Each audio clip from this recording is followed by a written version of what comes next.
Hello everyone, welcome back. It is still the analysis of unexpected joy at dawn, and this time we are looking at the text against the background of characters and characterization.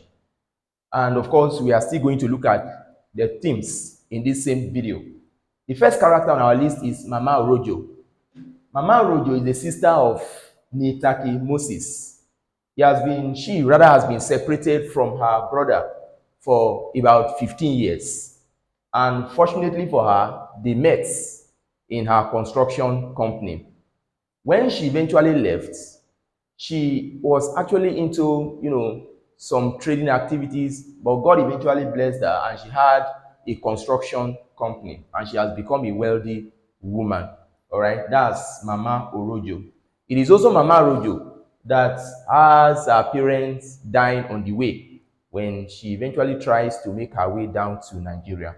And for the brother Nitaki Moses, as the sister left, time came when he became assistant manager at Expense Bank and is married to a woman known as Masa Awosika, that woman of 22 who looks like a grandmother because of her sickness.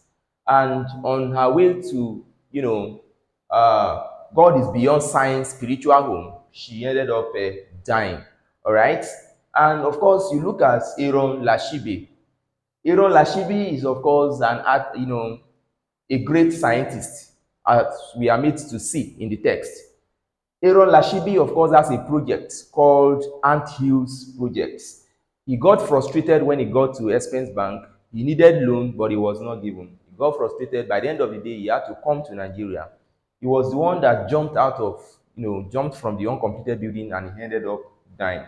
And we talk about Masa Awoshika.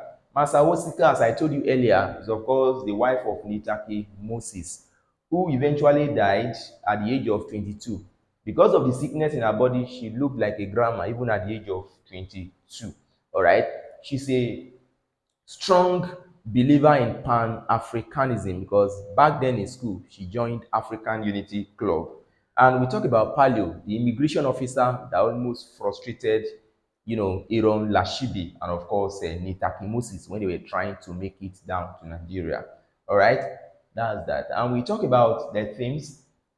Themes, of course, are universal ideas explored in a literary work. And the first one is xenophobia, that's attack on strangers. I told you in 1969 in Ghana that the strangers there, or the non-citizens, were actually asked to leave because they felt that they were already taking jobs meant for their citizens. And the same thing occurred again in 1983 during the administration of Alhaji Shehu Shagari in Nigeria, when Ghanaians were asked to leave Nigeria and other foreigners. Then we talk about the theme of death. Theme of death, of course, is tied to Masa Wosika. All right, he eventually died. Of course, they had a spiritual man, strong man. They were taking her to that place, but she ended up dying. All right, and the dead body was deposited at a place called Koforidua. Her burial was arranged by Joe Boye alongside Nitaki Moses.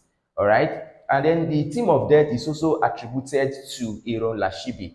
All right, the scientist that has a big project attached to his name called Ant Hills Brick. I eventually go to Expense Bank, but got frustrated because they never wanted to give him loan. All right. Then we have a theme of frustration. Theme of frustration is, of course, again tied to Aaron Lashibi and many other characters. Like even the Taki Moses got frustrated in Ghana.